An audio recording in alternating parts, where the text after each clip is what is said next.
Thank you so much. Good evening, ladies and gentlemen. Catalonia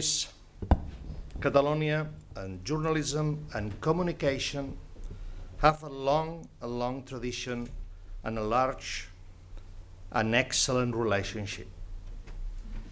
The first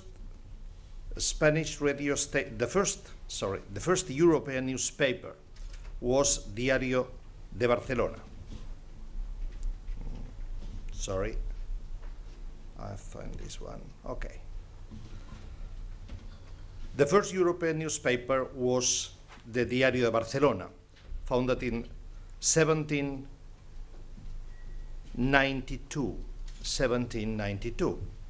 It was printed for 222 years and 1 day, despite of obviously some intermittences. The first Spanish radio station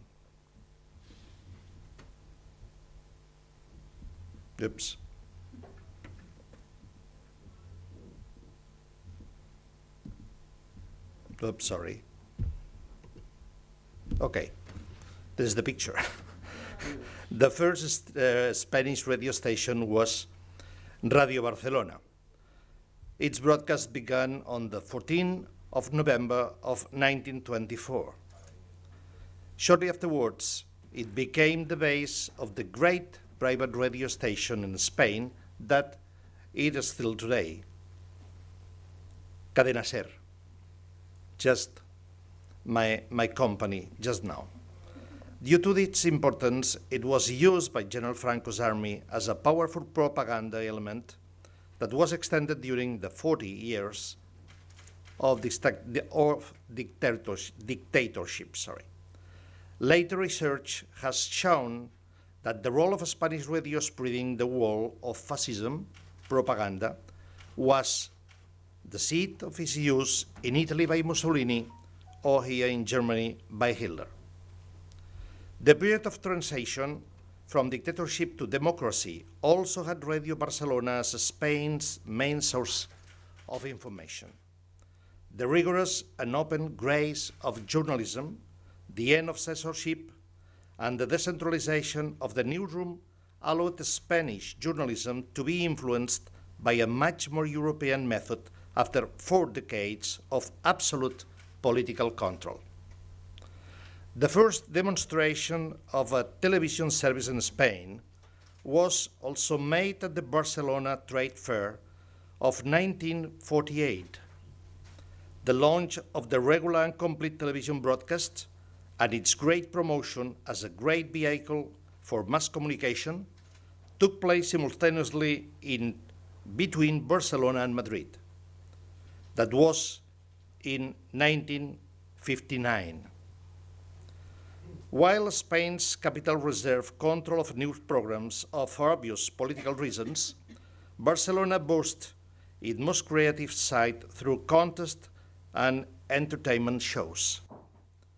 Even today, some of the large formats of this type that have triumphed throughout Europe have their origin in Catalonia. That's why, for me, a simple Catalan journalist, to talk about this work is talk about history. And perhaps for these reasons, history helps us to have a better perspective of the extreme change we have experienced and are still facing.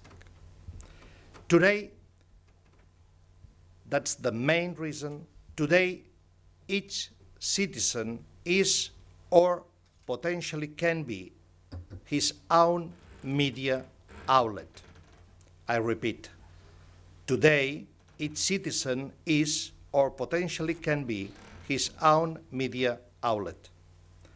The bursting of the digital and the strength of social networks made it easier. And, dear friends, there is no turning back. The controversies and scandals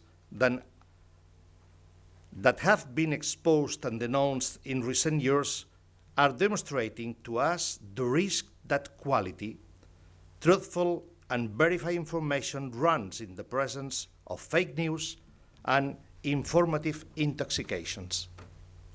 In addition to this central point, the multiplication of current impacts and their easy of reaching as a via mobile phone makes us the first generation uninformed by over-information. This is one of the great contradictions regarding our parents, or especially our grandparents, who were uninformed by default.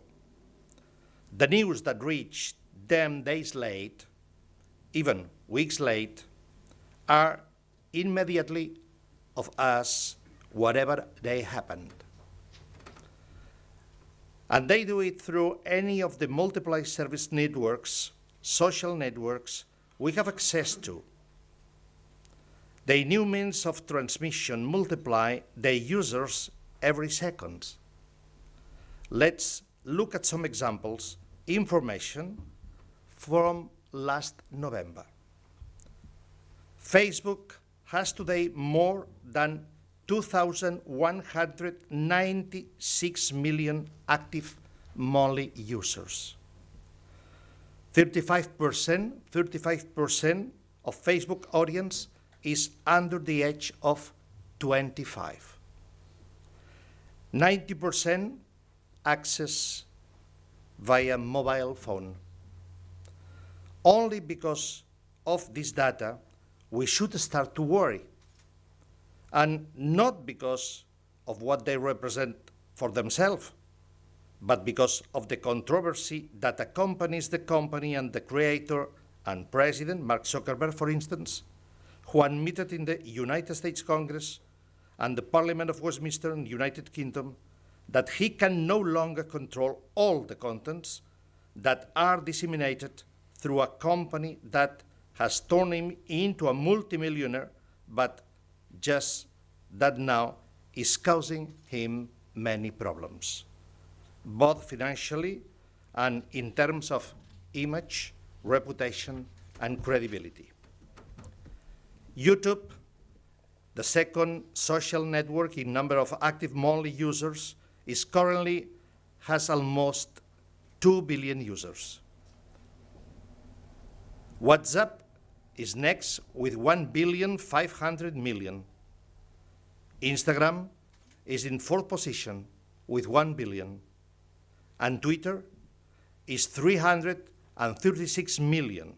But the most significant thing about Twitter is that every day it distributes more than 500 million messages. Every day, 500 million messages. That makes the social network the second most influential after Facebook. It's not surprising that politics has paid attention to this data and turned them into its main communication and propaganda channel. Donald Trump's electoral team became aware in the midst of the campaign for the presidency of the United States. That was in 2016. His rallies were followed through Facebook Live by more than 5 million people. These were only those who watched him live, in addition to those who did it later. When Mr. Trump found out about this, he started criticizing conventional media. He no longer needed them. He was its medium and his message. However, the same traditional media that Mr. Trump criticized him could not abandon him. Trump became an essential part of his audience. As a consequence, for his turnover and economic results, his presence increased the audience of the shows in which he appeared or was quoted. And his provocation triggered radio audiences, newspaper magazine sales, and followers from the same social networks he used to manipulate and fabricate his messages. Trump sells. Still today, 2 years later, he has become a terrible Midas king who turns everything he manipulates into gold. And he does it every day from 6 o'clock in the morning when he published his first tweet. And 280 characters tweet that can make Wall Street shake as much as it can endanger world geopolitics. It's not strange, then, that the country of the top on the ranking of social networks is the United States of America. On Twitter, Spain is in the 7th place, ahead of Germany, which is number 17. That's a very big, a very interesting point of view. If we apply this data to use of political propaganda outside of the United States and the Trump phenomenon, it's worth noting that one of the countries where Twitter is most active is Brazil. Third country of the world in number of followers of Twitter. WhatsApp is another social network or messaging tool that works better in that South American country. This is some data we should keep in mind in order to analyze the Bolsonaro case. One of the methods used to win the Brazilian presidential elections consisted of transmitting news headlines of great impact through a link. But this link did not work. Therefore, Brazilians did not have access to the full news and perhaps more truthful than the headline. Result, the informative manipulation was served. Similar phenomena were experienced during the electoral campaign in the United Kingdom for the Brexit referendum. And in all these cases, people have been talking about possible international interest hidden in the digital labyrinth that could have influenced the votes. Whether it's a complete or partial truth, the fact is that what matters is the effect produced by this impact. But all this has only begun. Projection for 2022, projections for 2022 estimate that 60% of the world's population will use the internet. This will translate into 28 billion devices on online services and online connections. 82% of this traffic will be video. And we already know that the strength of the image is more powerful than the word. But, of course, it's also much easier to manipulate. Who knows what one video today is true or it's false?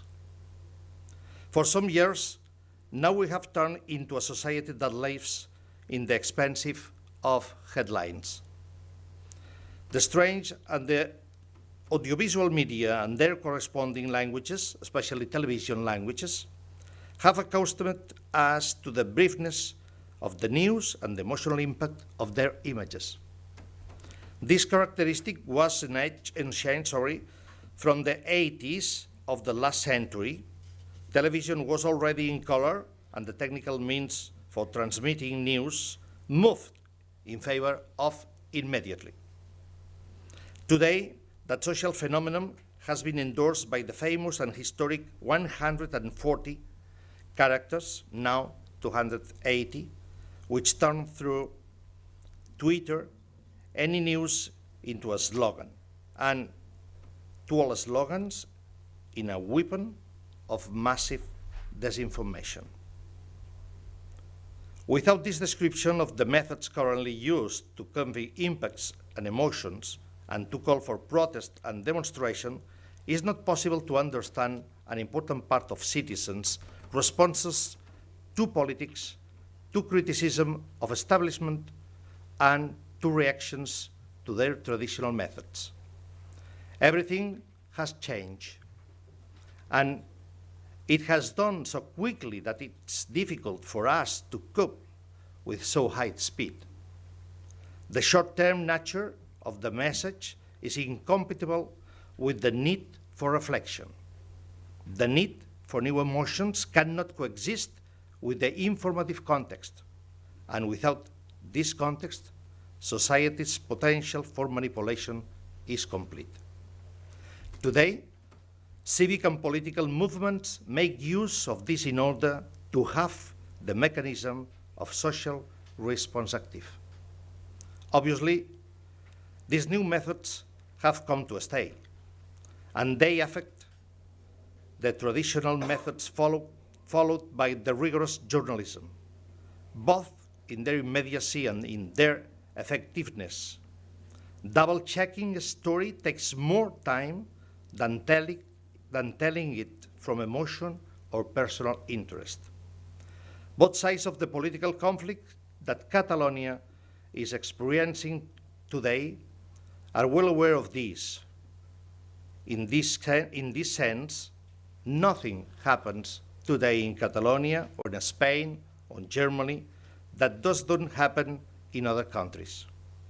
And so, both in their legitimate defense, use these weapons of social seduction to explain their positions and increase their emotions.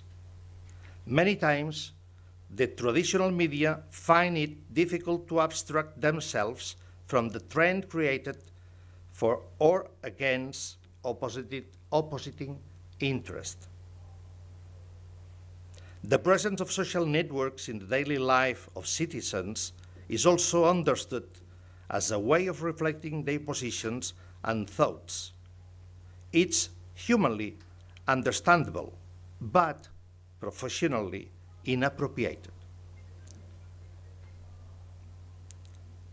To the extent that usual question that it asks to those who have not publicly positioned themselves of the subject is whether they consider themselves equidistant. But the journalism is the equidistant. The journalism is not the clear position. This is for the propaganda. And that's the problem, the real problem, who the journalists are living, we are living in Catalonia and Spain, just in the center of the double pressure. I belong to a generation of journalists who learn not ask interviews who they vote for. We were taught that voting is secret, as should be the religious, ideological, or sexual orientation, except when the character makes it public of his own free choice. I am aware that time has passed, unfortunately, and also the editorial lines that maintained a respectful distance both with the transmitters of the message and with their receivers. It's also true that the change of those called and protocol forms in favor of a higher spontaneity and closeness has brought communication professionals closer to the public, and it has done so for the better. But I presume that this respectable naturalness cannot become a constant frivolity.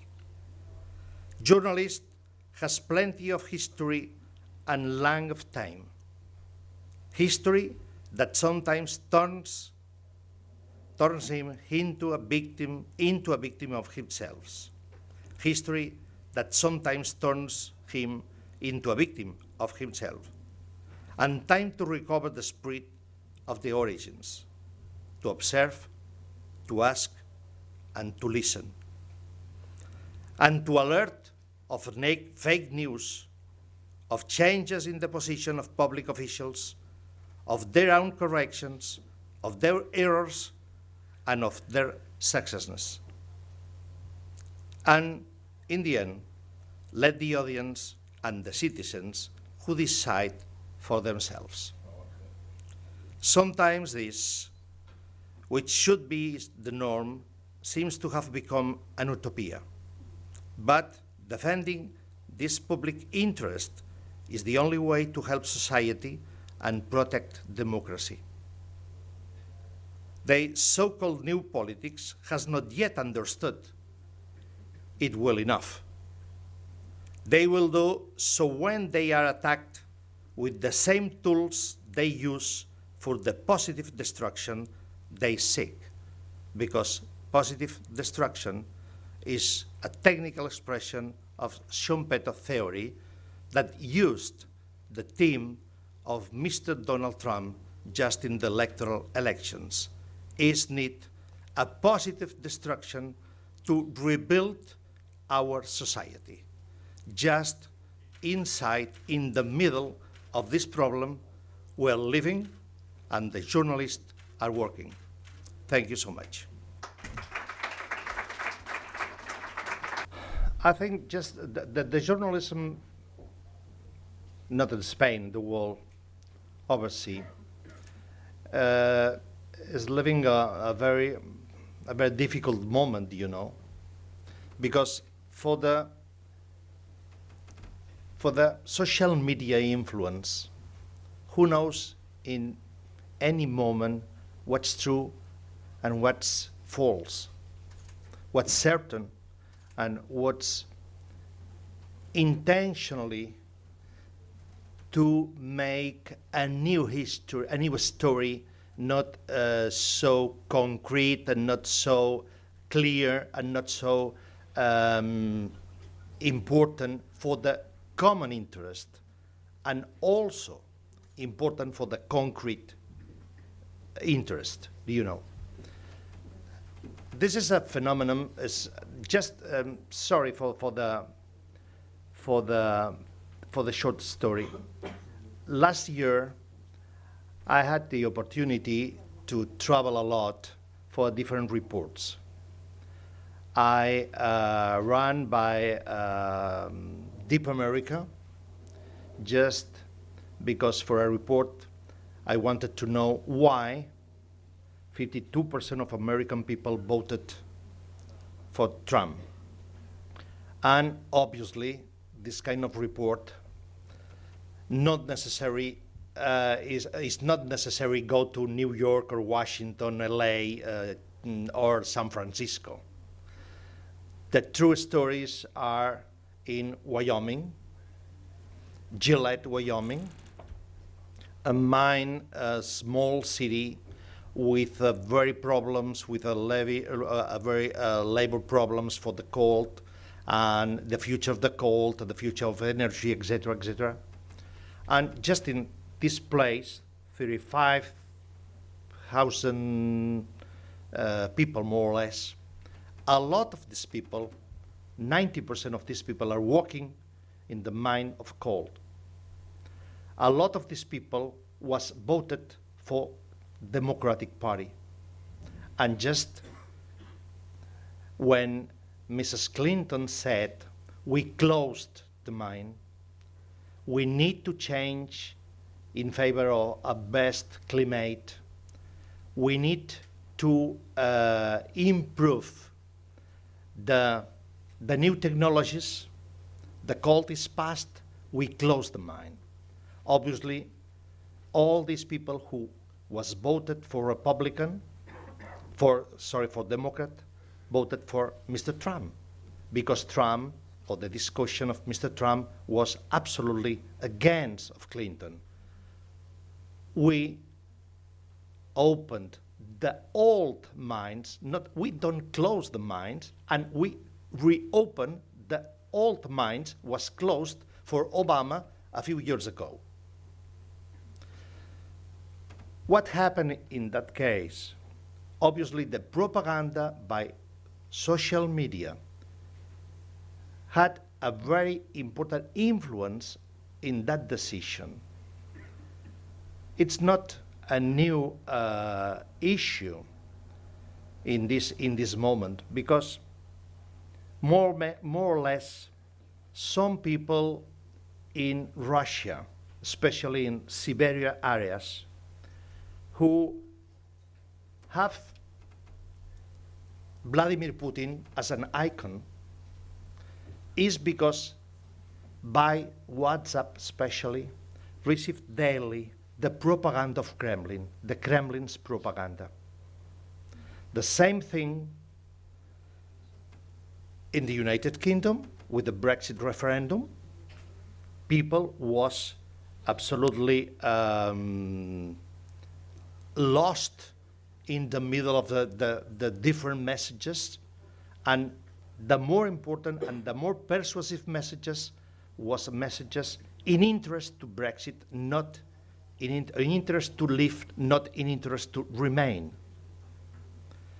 Just in Catalonia, especially, the battle by the concrete and the political moment, the field of battle is in the news media also.